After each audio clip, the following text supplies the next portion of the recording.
सच के साथ। नमस्कार, सिटी वाराणसी लाइव में आप सभी का स्वागत है। मैं हूं ममता चौरसिया। आइए नजर डालते हैं आज की हेडलाइंस पर। भक्तों के प्रेम में भीगकर बीमार चल रहे भगवान जगन्नाथ हुए स्वस्थ। श्वेत परिधान में भाई बहन संग दिया दर्शन, परवल के जूस का लगा भोग। राजस्थान के उदयपुर में कन्हैयालाल की निर्मम हत्या के विरोध में अधिवक्ताओं ने किया प्रदर्शन। नाइट मार्केट को प्राइवेट एजेंसियों को देने के विरोध में नगर आयुक्त के कार्यालय पर दिया गया धरना। और पॉलिथीन की रोकथाम के लिए घाटों पर नमामि गंगे ने चलाया अभियान। और अब खबरें विस्तार से। उदयपुर की नुपुर शर्मा के समर्थन में कन्हैयालाल की निर्मम हत्या के विरोध में जिला मुख्यालय पर अधिवक्ताओं ने प्रदर्शन कर गृह मंत्री के नाम ज्ञापन सौंपा। राजस्थान के उदयपुर में नुपुर शर्मा का मात्र समर्थन करने के कारण हिंदू कन्हैयालाल की धर्म विशेष के लोगों द्वारा निर्मम हत्या के विरोध में जिला मुख्यालय पर अधिवक्ताओं ने प्रदर्शन कर गृह मंत्री के नाम संबोधित ज्ञापन सौंपा। प्रदर्शन करने वाले अधिवक्ताओं का कहना था कि कन्हैयालाल साहू के हत्या के संदर्भ में नामजद अभियुक्तगण मोहम्मद रियाज अंसारी व मोहम्मद भाई की समस्त संपत्ति व मददगार को चिन्हित कर कठोर कार्रवाई की जाए। साथ ही हत्या में नामजद अभियुक्तों को राज्य सरकार द्वारा कोई विधिक सहायता उपलब्ध न कराई जाए व हत्या के नामजद अभियुक्तों व उनके सहयोगियों की नागरिकता समाप्त की जाए। यह कि उपयुक्त संदर्भ में दर्ज मुकदमे को दूरगामी न्यायालय से विचारण कराकर 1 माह में फैसला सुनिश्चित कराया जाए। मृतक कन्हैयालाल जी के परिवार के सदस्य को सरकारी नौकरी व 1 करोड़ की आर्थिक मदद क्षतिपूर्ति स्वरूप की जाए। भारत सरकार नागरिकता संशोधन कानून व national registered of citizen bill तत्काल लागू करे। उदयपुर में कन्हैया की जिस प्रकार से हत्या की गई, आज उसके विरोध स्वरूप हम यहाँ एकत्रित होकर के एसीएम साहब को पत्रक दिया गया और यह एक संदेश है।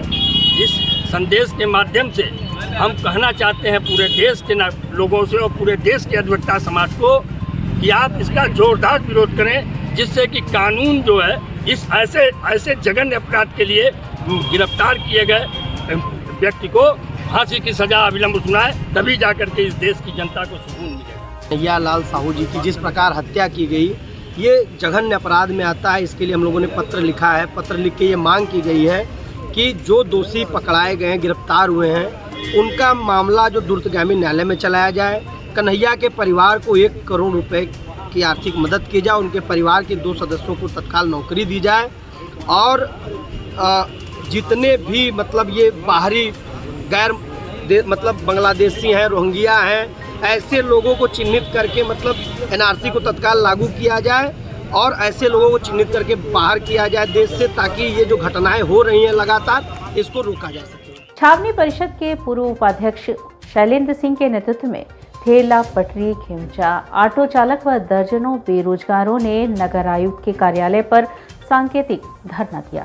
छावनी परिषद के पूर्व उपाध्यक्ष शैलेंद्र सिंह के नेतृत्व में दर्जनों ठेला पटरी व खोमचा वाले ऑटो चालक के साथ साथ बेरोजगार युवाओं ने बुधवार को नगर आयुक्त के कार्यालय पर सांकेतिक धरना दिया। सिंह ने कहा कि नाइट मार्केट को प्राइवेट एजेंसियों को न देकर काशी की बेरोजगारी युवक स्थानीय ठेला पटरी व खेमचा वालों को सीधे दिया जाए। इसके लिए उन्होंने नगर आयुक्त, मंडल कमिश्नर से लेकर प्रदेश के मुख्यमंत्री योगी आदित्यनाथ, वाराणसी के सांसद व देश के प्रधानमंत्री नरेंद्र मोदी के संसदीय कार्यालय पर पत्रक दिया, पर कहीं से कोई बात नहीं बनी। प्रशासन के इस सुस्त रवैये के कारण हम धरने पर बैठने को मजबूर हैं। बनारस ऑटो यूनियन के उपाध्यक्ष भगवान सिंह ने कहा कि नाइट मार्केट को प्राइवेट एजेंसियों के देने के फैसले का विरोध हम यूं ही निरंतर करते रहेंगे और अगर प्रशासन हमारी बात नहीं सुनता है तो हम शैलेंद्र सिंह के नेतृत्व में बनारस के ठेले खोमचे वाले ऑटो चालक के साथ सड़क पर उतरकर आंदोलन करेंगे। अपर नगर आयुक्त धरने स्थल पर पहुंचकर आंदोलनकारियों से पत्रक लेते हुए आश्वासन दिया कि वह आंदोलनकारियों की इस समस्या से उच्च अधिकारियों को अवगत कराएंगे और समाधान कराने की पूरी कोशिश करेंगे। धरने पर शैलेंद्र सिंह के साथ फेरी पटरी ठेला व्यवसायी समिति से जुड़े नकरू सोनकर, अनिल निगम, राजू शर्मा, शुभम राय, बबलू बिंद आदि मौजूद रहे। था कि चौका घाट से लहरतारा पुल के नीचे नाइट मार्केट बना, और उस समय ये कहा गया कि ठेला पटरी व्यवसायी जो स्थानीय हैं और बेरोजगार हैं उनको दिया जाएगा। लेकिन जब बनकर तैयार हुआ, ये अधिकारियों को द्वारा फरमान जारी किया गया कि क्या नाम है, इसको प्राइवेट एजेंसी को दिया जाएगा। और हमारे यही मांग है कि इसको प्राइवेट एजेंसी को न देकर सीधे जो है ठेला पटरी व्यवसायियों को और बेरोजगार को सीधे आवंटित किया जाए, जिससे उनके ऊपर दोहरी मार न पड़े। और उनका ये कंसर्न है कि ये स्मार्ट सिटी के द्वारा जो बन रहा है ये किसी प्राइवेट एजेंसी को न दे करके इनको प्राथमिकता दी जाए। वहाँ पे जो स्थानीय रेहड़ी वाले पटरी वाले हैं उसी के संबंध में इनको ज्ञापन दिया गया है और ज्ञापन इनका लिया गया है और इस संबंध में उच्च अधिकारी को अवगत कराया जाएगा। इनको प्राइवेट क्यों किया जा रहा है? अब ये स्मार्ट सिटी का तहत डेवलप हुआ है, वहाँ से उनका जो नियम है, जो कायदे हैं उसके अंतर्गत कार्य हो रहा है। चूँकि स्मार्ट सिटी के CEO साहब नगर आयुक्त साहब होते हैं, तो इसलिए ये लोग यहाँ पे आए नगर निगम में कि सर से मुलाकात करें और सर को ज्ञापन दें। इस प्रकार से इनकी मांगे को सुनी जाएगी। बिल्कुल, इसको उच्च अधिकारियों पर जो निर्णय लेने में सक्षम है उनको अवगत कराएंगे इस संबंध में और सहानुभूतिपूर्वक विचार करके जो नियमानुसार कार्रवाई होगी वो किया जाएगा। भक्तों के प्रेम में भीगकर भगवान जगन्नाथ बीमार हुए। परवल के काढ़े से स्वस्थ होकर भक्तों को भाई बलराम और बहन सुभद्रा के साथ श्वेत वस्त्र में दर्शन दिए। भगवान जगन्नाथ के मंदिर में बुधवार की सुबह 5 बजे से ही भक्तों ने दर्शन पूजन किया। वहीं भगवान के जयकारे से 80 स्थित मंदिर का प्रांगण गुंजायमान रहा। एक पखवाड़े के स्वास्थ्य लाभ के बाद नाथों के नाथ भगवान जगन्नाथ ने भाई बलभद्र व बहन सुभद्रा के साथ भक्तों को बुधवार की सुबह दर्शन दिया। 80 स्थित जगन्नाथ मंदिर में सुबह 5 बजे मंगला आरती के पश्चात तीनों विग्रहों के दर्शन शुरू हो गए। श्वेत परिधान धारण किए और बेला, चमेली व तुलसी की मालाओं से सजे सवरे तीनों विग्रहों की निराली छटा देखकर भक्त कृतकृत्य हो गए। विग्रहों का दर्शन करने जो भी श्रद्धालु आता वह अपने को धन्य मान रहा था। लोग भगवान को भोग लगाकर परवल का पथ्य व चरणामृत ग्रहण करते और साथ लाए माला फूल व फल मिष्ठान का भोग लगाते। इस दौरान बीच बीच में भगवान जगन्नाथ का जयकारा भी गूंज रहा था। गौरतलब है कि प्रभु को गर्मी से राहत देने के लिए ज्येष्ठ पूर्णिमा 14 जून को देर रात तक इतना स्नान कराया कि वे बीमार होकर अज्ञातवास को विश्राम करने चले गए। मंदिर के पुजारी पंडित राधेश्याम शर्मा के अनुसार इस धार्मिक परंपरा अनुसार मंदिर आषाढ़ कृष्ण पक्ष पूर्णिमा 15 जून से लेकर आषाढ़ कृष्ण पक्ष चतुर्दशी 28 जून तक बंद कर दिया गया था। परंपरा अनुसार आषाढ़ी अमावस्या 29 जून की सुबह 5 बजे से मंदिर का पट 5 बजे से खोल दिया गया है। दर्शन पूजन दोपहर 12 बजे तक चला। पुनः अपराह्न 3 बजे से पट फिर खोल दिया गया। आषाढ़ शुक्ल प्रतिपदा 30 जून गुरुवार को शाम 4 बजे भगवान जगन्नाथ जी की डोली यात्रा निकाली जाएगी, जो 80 चौराहा, पद्मश्री चौराहा, नवाबगंज, कश्मीरीगंज, राम मंदिर, शंकुलधारा, द्वारकाधीश मंदिर, बैजनाथा मंदिर होते रथ यात्रा स्थित बेनी राम का बागीचा जाएगी। उक्त स्थल पर रात्रि विश्राम के बाद अगले दिन आषाढ़ शुक्ल पक्ष द्वितीया 1 जुलाई को भोर में 3 बजे तीनों विग्रहों को निराला निवेश पर विराजमान कराया जाएगा और 3 दिवसीय रथ यात्रा मेला आरंभ हो जाएगा।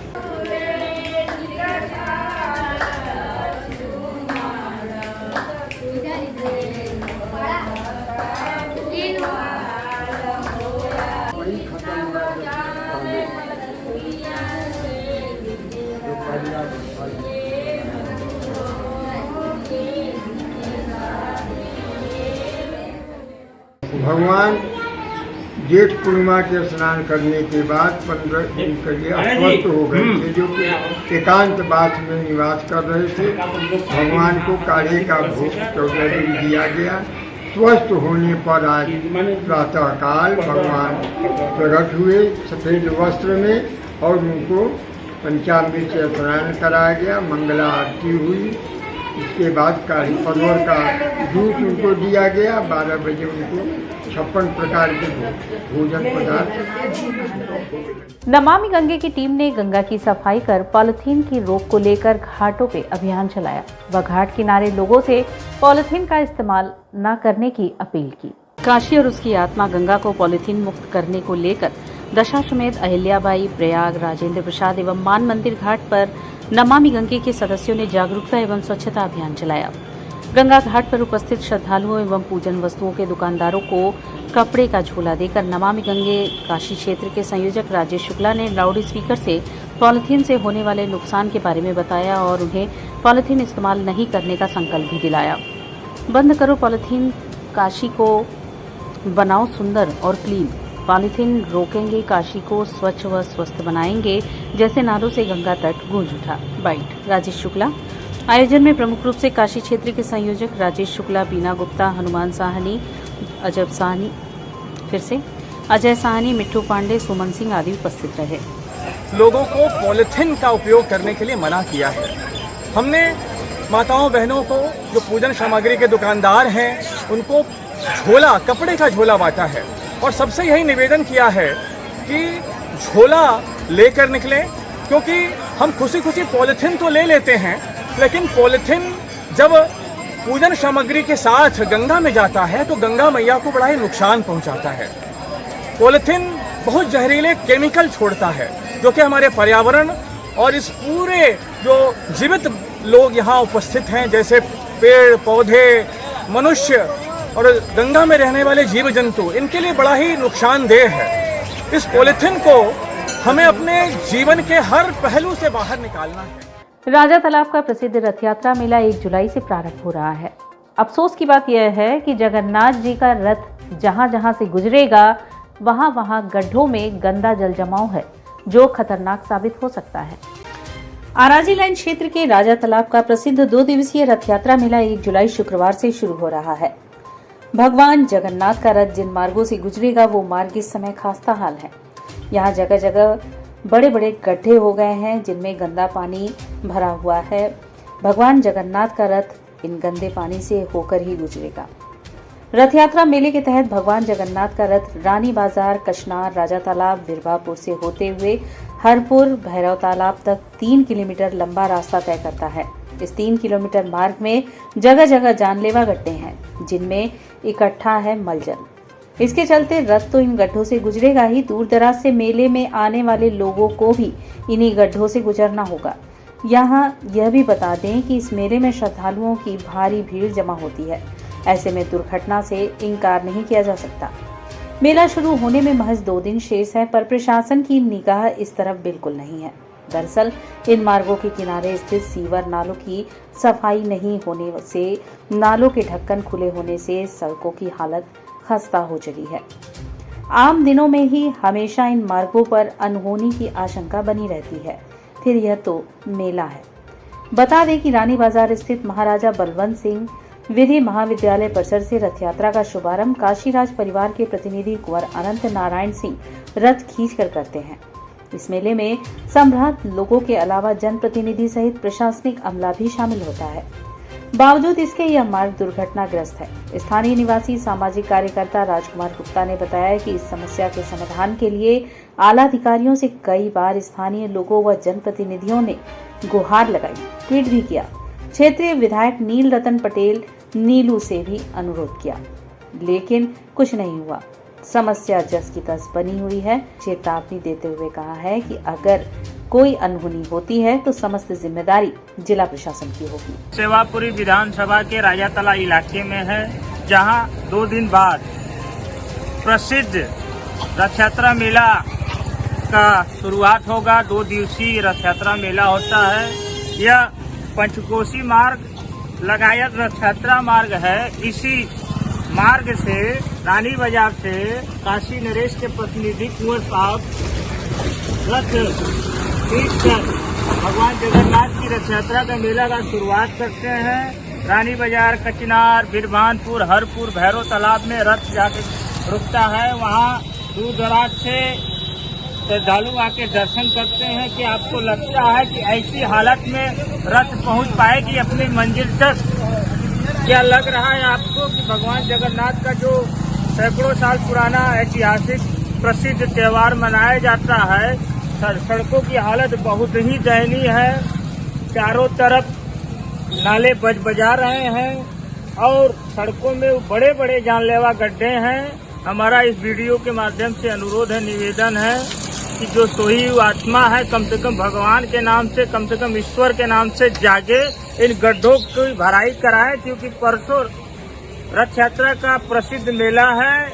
अन्यथा कोई दुर्घटना होती है, इसकी समस्त जिम्मेदारी जिम्मेदार लोगों के ऊपर होगी। और यहाँ वक्त तो चला है एक छोटे से ब्रेक का, मिलते हैं ब्रेक के बाद। RC लाइव, सच के साथ।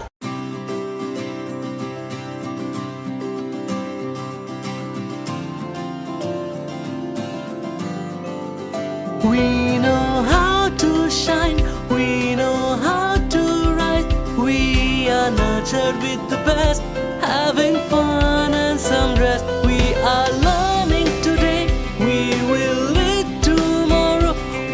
are choosing our way.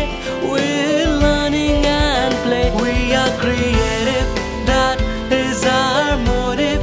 We are Artist World School. We are creative, that is our motive. We are Artist World School.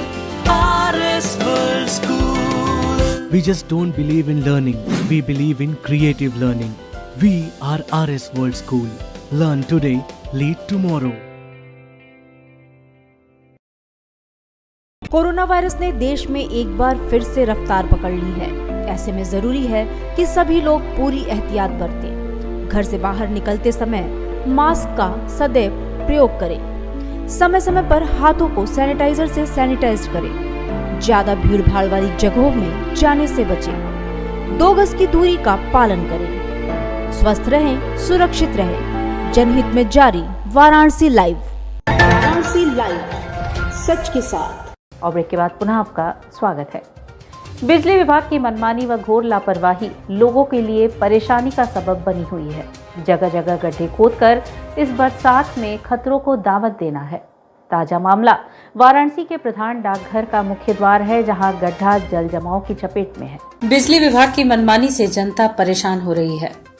ताजा मामला वाराणसी प्रधान डाकघर के मुख्य प्रवेश द्वार पर बिजली विभाग द्वारा बिछाए जा रहे अंडरग्राउंड केबल के लिए गड्ढा खोदने की वजह से डाकघर के मुख्य द्वार पर जल जमाव की स्थिति उत्पन्न हो गई है, जिससे आधार सेंटर सहित डाकघर में आने वाले ग्राहकों एवं कर्मचारियों को कठिनाई का सामना करना पड़ रहा है।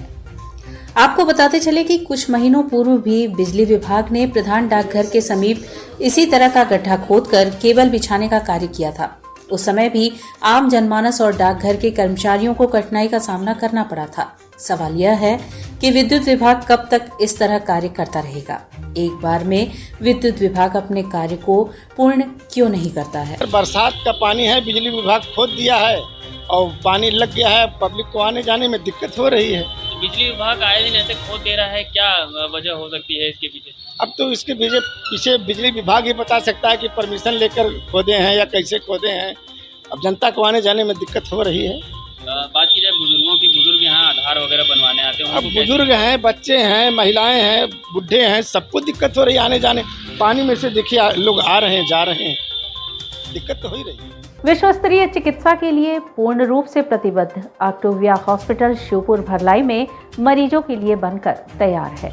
स्मार्ट सिटी वाराणसी में बड़े बड़े महानगरों जैसी चिकित्सा सुविधा एवं सेवाएं अब पूर्वांचल के मरीजों को भी उपलब्ध होंगी। 250 बेड एवं 75 आईसीयू बेड की विशाल क्षमता वाले ऑक्टोविया हॉस्पिटल के प्रबंध निदेशक डॉक्टर एसपी गुप्ता ने बुधवार को पत्रकार वार्ता कर बताया कि यहां करीब 50 वाराणसी के प्रसिद्ध एवं कुशल विशेषज्ञ चिकित्सकों की पूरी टीम अपनी सेवाएं देने के लिए संकल्पित है। विश्व स्तरीय अस्पताल एवं सुविधाओं के लिए प्रतिबद्ध डायरेक्टर डॉक्टर सुनील कुमार सिंह ने बताया कि यहां किसी भी उम्र के समस्त रोगों के इलाज की सुविधा एक ही छत के नीचे संभव है, अर्थात छोटे से छोटे ऑपरेशन से लेकर ओपन हार्ट सर्जरी तक के इलाज सफलतापूर्वक किए जा सकेंगे, जो कि पूर्वांचल के मरीजों के लिए वरदान साबित होगा। संपूर्ण हॉस्पिटल का विचार, निर्माण एवं सफल संचालन का केंद्र बिंदु रहे डायरेक्टर डॉक्टर प्रमेंद्र सिंह ने आश्वस्त कर बताया कि हॉस्पिटल के चिकित्सकीय एवं जांच खर्च अपेक्षाकृत काफी कम है, जिसे गरीब मरीज भी आसानी से वहन कर सकते हैं। मरीजों को अस्पताल प्रबंधन द्वारा संपूर्ण उपचार के दौरान समस्त भोजन इत्यादि बिना किसी अतिरिक्त व्यय के उपलब्ध कराया जाएगा, जिससे परिजनों को अनावश्यक भागदौड़ की आवश्यकता नहीं होगी। उद्घाटन हमारे उत्तर प्रदेश के माननीय उप मुख्यमंत्री श्री ब्रजेश पाठक जी के द्वारा होगा। वो अभी वर्तमान में उप मुख्यमंत्री के अलावा स्वास्थ्य एवं परिवार कल्याण मंत्री जी भी हैं और ये करीब शाम को 5 बजे निर्धारित हुआ है। सर, कितने बेड का हॉस्पिटल है और क्या क्या सुविधाएं लोगों को? हमारा हॉस्पिटल 250 बेड का है और इसमें करीब सारी स्पेशलिटी की सुविधाएं हमारे हॉस्पिटल में हैं। और इसमें जो सबसे बड़ी सुविधा है वो है कि हमारे पास 75 से 80 बेड का आईसीयू है और 150 बेड ऑक्सीजन से सपोर्टेड भी है। तो कभी भी किसी त्रासदी में ऐसा नहीं हो सकता कि हमारे किसी बेड पे ऑक्सीजन की कमी है या कोई प्रॉब्लम है। 150 बेड हमारे ऑक्सीजन सपोर्टेड है, बाकी 100 बेड पे हमारे पास ऑक्सीजन की सुविधा है जो हम उसमें अटैच। काशी के कोतवाल बाबा काल भैरव की स्वर्ण रजत पंचवदन प्रतिमा की 69वीं शोभा यात्रा 1 जुलाई को प्रातः 7 बजे चौखंबा स्थित काठ की हवेली से स्वर्णकार क्षत्रिय कमेटी द्वारा निकाली जाएगी। काशी के कोतवाल बाबा श्री काल भैरव जी की वर्ष 1954 में निर्मित स्वर्ण रजत पंचवदन प्रतिमा की भव्य 69वीं शोभा यात्रा 1 जुलाई शुक्रवार को प्रातः 7 बजे चौखंबा स्थित काठ की हवेली से स्वर्णकार क्षत्रिय कमेटी वाराणसी के तत्वाधान में निकाली जाएगी। उक्त जानकारी पराणकर स्मृति भवन में आयोजित पत्रकार वार्ता में स्वर्णकार क्षत्रिय कमेटी के अध्यक्ष किशोर कुमार सेठ ने दी। अध्यक्ष किशोर कुमार सेठ ने बताया कि 69वें शोभा यात्रा में सर्वप्रथम आगे पुलिस घुड़सवार चलेंगे, उसके साथ ताशा बाजा के साथ भक्तगण ध्वजा पताका लिए अग्रिम पंक्ति में चलेंगे। साथ ही कमेटी के संस्थापक द्वय स्वर्गीय किशुन दास और स्वर्गीय भीकू सिंह की तस्वीर भी सुसज्जित रथ पर चलेगी। बैंड पार्टी सुमधुर धुन बिखेरते चलेंगे। साथ में माता स्वरूप प्रतिमाएं अपने कर्तव्य दिखाते हुए चलेंगी। 11 सुसज्जित छतरी युक्त घोड़ों पर देव प्रतिमाएं राम लक्ष्मण भरत शत्रुघ्न हनुमान शंकर गणेश नारद ब्रह्मा जी के साथ 2 दरबान भी विराजमान रहेंगे। इस दौरान पाइप बैंड का भी आकर्षण रहेगा। उन्होंने बताया कि मंदिर प्रांगण में भी टीम बनाकर प्रसाद वितरण की व्यवस्था की गई है। उन्होंने बताया कि पूरे मंदिर परिसर से भैरवनाथ चौराहे से लेकर नवनिर्मित काल भैरव द्वार तक विद्युत झालरों इत्यादि तथा फूल मालाओं से भव्य सजावट की जाएगी। ये प्रातः 7 बजे चौखंबा स्थित काठ की हवेली से निकलेगी और अपने परंपरागत विभिन्न मार्गों से होते हुए बाबा काल भैरव के दरबार तक जाएगी और वही प्रतिमा मंदिर में प्रतिस्थापित होगी और इस प्रतिमा का रात्रि महाआरती के तक जो है कि दर्शन पूजन होता रहेगा। कजाकपुरा स्थित यमुनेश्वर आश्रम में भव्य भंडारे का आयोजन पूजन अर्चन के साथ आयोजित किया गया। कजाकपुरा स्थित यमुनेश्वर आश्रम में भव्य पूजन अर्चन कर भंडारे का आयोजन किया गया। इस कार्यक्रम का मुख्य उद्देश्य गुरु ब्रह्मलीन महंत अभ्यानंद महाराज की प्रथम पुण्यतिथि का अवसर था। इस अवसर पर जूना अखाड़ा के महामंडलेश्वर मुख्य अतिथि थे। आए हुए साधु संतों ने अभ्यानंद जी के चित्र पर माल्यार्पण कर अपनी श्रद्धांजलि व जय जयकारे के बीच कार्यक्रम में प्रमुख रूप से अभ्युतानंद गिरी महाराज महामंडलेश्वर जूना अखाड़ा महंत वैभव गिरी जी महंत अंबिका भारती अशोक तिवारी संजय पुरी सहित अन्य लोग उपस्थित थे। कार्यक्रम के दौरान भव्य भंडारे का आयोजन किया गया जिसमें साधु संत समाज सहित अन्य लोगों ने प्रसाद ग्रहण किया। आज मेरे गुरुजी का प्रथम पुण्यतिथि है। आज ही के दिन उनका शरीर त्याग ब्रह्मलीन हुए थे। उन्हीं के उपलक्ष्य में मेरे गुरुजी महामंडलेश्वर जमुना अखाड़ा के इनके दिशा निर्देशों पर इस भंडारे का आयोजन और समापन हुआ इन्हीं के सानिध्य में। जी तो क्या कहना चाहेंगे आज संत समाज? यही कहना चाहूँगा कि सब संत समाज इकट्ठा होकर सब एक दूसरे को वगैरह और सनातन धर्मों को आगे बढ़ाएं। और इसी के साथ सिटी वाराणसी लाइव का यह प्रसारण यहीं समाप्त होता है। ममता चौरसिया को दे इजाजत। नमस्कार।